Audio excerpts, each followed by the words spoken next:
ఆడపిల్లలు డిప్రెస్ అవ్వకూడదు.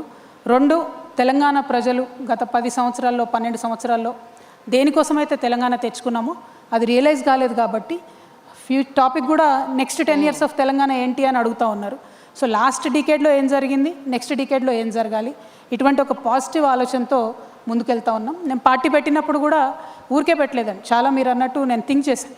సరే ఇవాళ ఇండియాలో జరుగుతున్నది ఏంది అని ఒక సెకండ్ ఆలోచిస్తే దాదాపు 140 కోట్ల జనాభా ఉన్న మన దేశంలో more than 85 to 90% of the people only వాళ్ళ మంత్లీ ఇన్కమ్ బిలో 30,000 ఉన్నది. బిలో 30,000 రూపాయలు నెలకు సంపాదించేటటువంటి అత్యంత పేదలు ఉన్నటువంటి దేశం మన దేశం. ఆ 30,000 నెలకు సంపాదించే దాంట్లో కూడా విద్యా వైద్యానికి 70% వాళ్ళ ఇన్కమ్ని ఖర్చు పెడతా ఉన్నారు. నిన్న మోదీ గారు వచ్చి ఒక మాట చెప్పెళ్ళారు, భారతదేశం యొక్క రిజర్వ్స్ లేవు, మనకు ఉండాలి రిజర్వ్స్ అని చెప్పారు. కానీ పర్సనల్ రిజర్వ్స్ కూడా చాలా ఇంపార్టెంట్ కదా. ఒక కుటుంబం దగ్గర కొంత సేవింగ్స్ ఉండాలి. ఆ ఉండకుండా అయిపోయే పరిస్థితులు ఎందుకు వస్తున్నాయి ఇవ్వాలి అంటే విద్య మీద వైద్యం మీద కంప్లీట్గా 70% స్పెండ్ చేస్తాం. ఇక్కడ ఇంకో విషయం ఏంటంటే 90% బిలో 30,000 సంపాదిస్తున్నారంటే ఈ 90% పీపుల్ ఇండైరెక్ట్ ట్యాక్స్ కడతారు. ఎట్లాంటి ట్యాక్స్ అది? సబ్బు కొన్నా, షాంపూ కొన్నా, ఒక చిన్న కారా ప్యాకెట్ కొన్నా అటువంటి ట్యాక్స్ ఇండైరెక్ట్గా 90% జనాభా కడతారు. ఒక 10% జనాభా ఇలైట్ క్రౌడు, చదువుకున్న వాళ్ళు, అబవ్ 5 lakhs ఇన్కమ్ ఉన్నటువంటి వాళ్ళంతా ఇన్కమ్ ట్యాక్స్ కడతారు. సో ఈ ట్యాక్స్లన్నీ ప్రభుత్వానికి వెళ్తాయి. ప్రభుత్వం మనకేం చేయాలి? విద్యనివ్వాలి, వైద్యాన్ని ఇవ్వాలి. ఇవాళ ప్రజలకు ఏమవుతుందంటే ఒక పక్క ట్యాక్సులతో ఖర్చు అవుతుంది. ట్యాక్సులు తీసుకున్న ప్రభుత్వం హెల్త్ కేర్ ప్రొవైడ్ చేయట్లేదు కాబట్టి హాస్పిటల్లో పడితే మళ్ళీ సెకండ్ టైం కూడా మళ్ళీ మనకు ఖర్చు అవుతుంది. సో మొత్తం మన ఇన్కమ్ ఏదైతే ఉందో, ముఖ్యంగా పేద మధ్యతరగతి వాళ్ళ ఇన్కమ్ ఏదైతే ఉందో 70% కూడా విద్యకు వైద్యం ఖర్చు అవుతుంది. సో నేను పార్టీ పెట్టే ముందు ఒకటే ఆలోచించాను, నేననే వ్యక్తిని ఒక పార్టీ పెట్టడం ద్వారా నా ఫోటోలు 10 చోట్ల వేసుకోవడం, 10 మంది పేపర్ వాళ్ళకి రాసుకోవడానికో, 10 మంది యూట్యూబ్ ఛానల్ వాళ్ళకు టైంపాస్ చేసుకోవడానికో కాదు కదా పార్టీ పెట్టే. వాట్ ఈస్ ద గుణాత్మకమైన మార్పు, క్వాలిటేటివ్ చేంజ్ ఏం రావాలి సమాజంలో అని ఆలోచించినప్పుడు విద్య వైద్యం ఈ 2 గనక ప్రభుత్వం బాధ్యత తీసుకొని ఉచితంగా ఇవ్వగలిగితే, అది ప్రైవేట్ అయినా సరే ప్రభుత్వం అయినా సరే, విద్య వైద్యం నా తెలంగాణ ప్రజలకు ఉచితంగా ఇవ్వాలనే ఉక్కు సంకల్పంతోనే మేము ఈ పార్టీ పెట్టడం జరిగింది. రక్షణ సేన ఊరికే పెట్టలేదు, టైంపాస్కి పెట్టలేదు, లేకపోతే నాకెక్కడ అవకాశాలు లేక పెట్టలేదు. పొలిటికల్ కెరీర్కి అన్ని వైపుల నుంచి మనకు అవకాశాలు ఉన్నా కూడా ఒక ఇండిపెండెంట్ పార్టీగా ఉండాలి, ప్రజల మన్ననతో అధికారంలోకి రావాలి, అనుకున్న చేయగలగాలి, ఎవరి ఫోర్స్ లేకుండా అనుకునే చేయగలగాలంటే ఉచిత విద్య ఉచిత వైద్యం అని 2 చాలా బలంగా సంకల్పించుకొని పెట్టినాం. దాంతోపాటు ఇంకా ఒక 3 ప్రధానమైన అంశాలు. వ్యవసాయం, ఇవాళ ఉన్నటువంటి పరిస్థితుల్లో ఆ గవర్నమెంట్ ధరణి అని పెట్టింది, ఈ గవర్నమెంట్ వచ్చి భూమాత అని పెట్టింది. అయినా కూడా రైతుకు భూ సమస్యలు అయితే తీరలేదు. ఎందుకంటే పేరు మారింది తప్ప only name has changed, game has not change. కాబట్టి రైతుల కష్టాలు అట్లనే ఉన్నాయి. ఉపాధికి సంబంధించి కూడా ప్రతి ఒక్కరు వచ్చిన వాళ్ళల్లా ఉద్యోగాలు ఇస్తామంటారు తప్పితే ఎవరు కూడా ఉద్యోగాలు ఇచ్చే స్థాయికి మా యువకులు వెళ్ళాలి అని అనుకోవడం లేదు, మా యువతులు వెళ్ళాలని అనుకోవడం లేదు. కాబట్టి ఉపాధి మీద చాలా డీటెయిల్డ్గా వర్క్ చేసి ఆలోచన చేసి 2 lakhs to 20 crores వరకు మా యూత్ని నమ్మి, మా జన్జీని నమ్మి we want to invest in them. ఒక్క వాట్సాప్, ఒక్క గూగుల్, ఒక్క అమెజాన్ మన దగ్గర నుంచి ప్రొడ్యూస్ చేయగలిగినా కూడా ఐఎమ్ ష్యూర్ మొత్తం ఒక నెక్స్ట్ డికేడ్ అంతా కూడా తెలంగాణ బాగుంటుందనే ఉద్దేశంతో. ఇవన్నీ 4 ఒక ఎత్తు అయితే సోషల్ జస్టిస్ అని ప్రతి ఒక్కరు చెప్తారు లిప్ సర్వీస్ లాగా. Every party is in a situationship with social justice today. It's just in a situationship, they are not truly doing anything about it. బాగా జెన్జీ వర్డ్స్ బాగా నేర్చుకున్నారు మ్యామ్. బట్ జెన్జీ లాంగ్వేజ్ మీ పిల్లలు నేర్పుతున్నారా ఏంటి మీకు? Not really, it is a fact. అంటే వాళ్ళు ఏంటంటే నాన్ కమిటల్గా వీఆర్ దేర్ విత్ యూ అని చెప్పి ఒక సిచ్యువేషన్షిప్లో ఉన్నారు తప్పితే టుమారో మై పార్టీ తెలంగాణ రక్షణ సేన అధికారంలోకి వచ్చిన తర్వాత we will be married to social justice without a divorce option.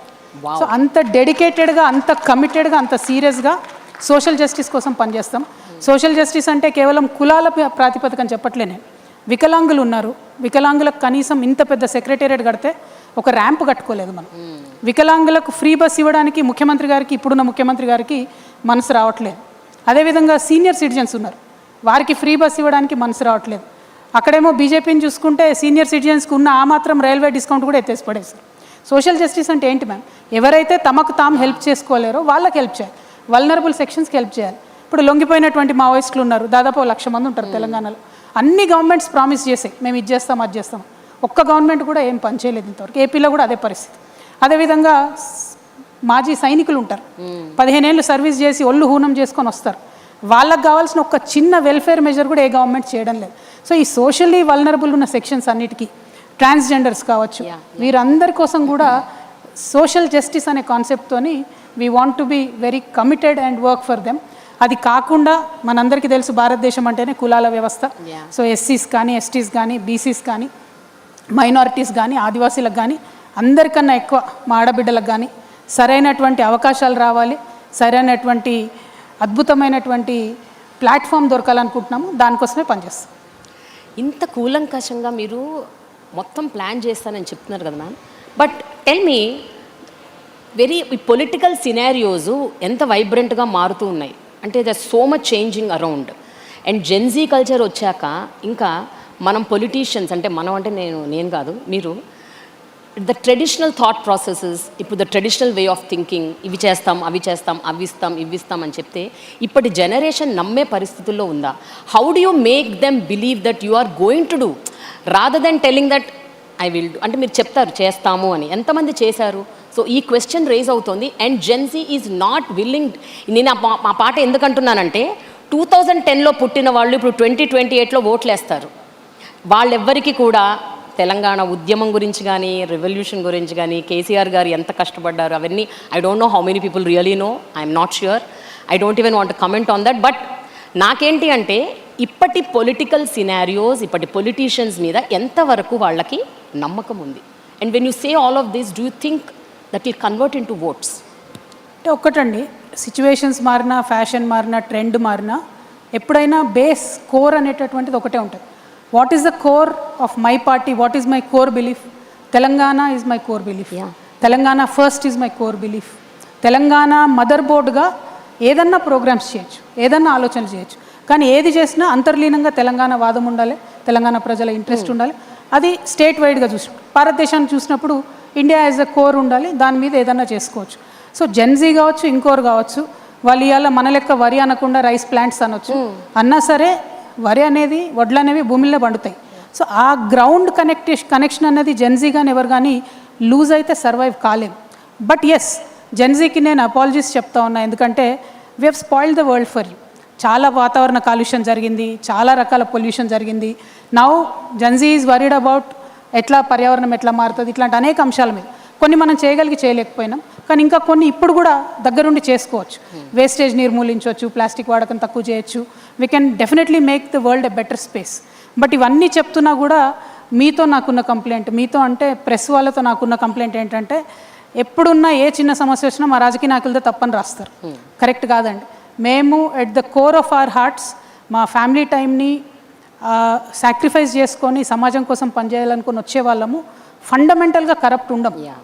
కొన్ని తెలిసి కొన్ని తెలియక ఎప్పుడైనా తప్పులు జరుగుతుండొచ్చు, బట్ జరుగుతున్న ప్రతి సమస్య మీద స్పందించేది ఈ దేశం మొత్తంలో ఒక రాజకీయ నాయకుడు మాత్రం.